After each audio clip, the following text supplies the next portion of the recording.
علماء کی تربیت اپنے اولاد کے حوالے سے آپ دیکھیں گے کہ امام خمینی اپنے بیٹے کو کہتے تھے اپنے نواسوں کے حوالے سے، صبح کی اذان آتی تھی اپنے بیٹے آغا احمد کو کہتے تھے کہ میرے نواسوں کو نماز کے لیے اٹھانا نہیں۔ بعض لوگ ایسے ہیں لاتیں مار کے بچوں کو اٹھاتے ہیں، اٹھ نماز کا وقت ہے اور ابھی تک تو سو رہا ہے۔ بھائی تربیت کا بھی طریقہ ہوتا ہے، تم اس کے دل میں نماز کی محبت کو پیدا کر رہے ہو، نماز سے نفرت ڈال رہے ہو۔ نماز محبت والے رشتے کا نام ہے نا، اس بچے کے دل میں اتنی ترغیب ڈالو یا آہستہ آہستہ خود نماز کی طرف آئے۔ اس کو پہلے رات کی نماز پہ عادی کر، پھر دوپہر کی نماز پہ، پھر صبح کے، سیدھا ہے تم صبح کو اٹھانے کی کوشش کرو گے۔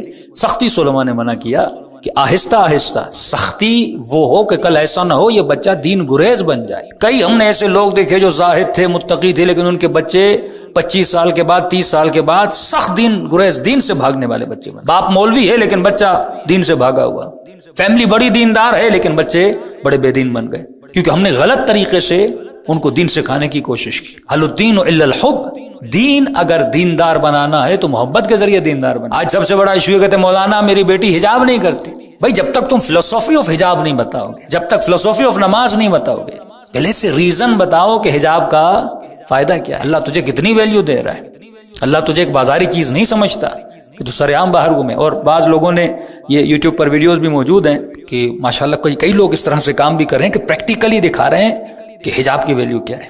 مثلا کچھ یوتھ نے، کچھ جوانوں نے ایک ویڈیو بنائی، ایک خاتون انہوں نے انتخاب کی، کوئی انگریز خاتون تھی، اسے بالکل ولگر اور گندے کپڑے پہنائے اسکرٹ میں اور نیم برہنہ کپڑے پہن کے اسے ایک روڈ سے چلایا، روڈ کے اس کونے سے اس کونے تک وہ خاتون چلی، مثلا سمجھ لیں کہ 500 میٹر کی واک تھی۔ اب اس روڈ پہ لڑکے کھڑے تھے، دکاندار تھے، آنے جانے والے، جب یہ خاتون چل رہی تھی تو دکھا رہے تھے ہر دوسرا مرد جو ہے اس خاتون کو بری نگاہ سے دیکھ رہا تھا۔ بعض نے یہاں تک اشارے کیے، کچھ نے اس سے بھی بڑھ کے نمبر لینے کی کوشش کی، اس خاتون کو بڑا بہرحال تنگ کیا۔ پھر انہوں نے اسی خاتون کو حجاب کروایا، برقع پہنوایا، اسی روڈ سے انہی مردوں کے درمیان سے پھر چلوایا۔ ہاں یعنی 500 میٹر کی واک پہلے کروائی، پھر 500 میٹر کی واک کروائی۔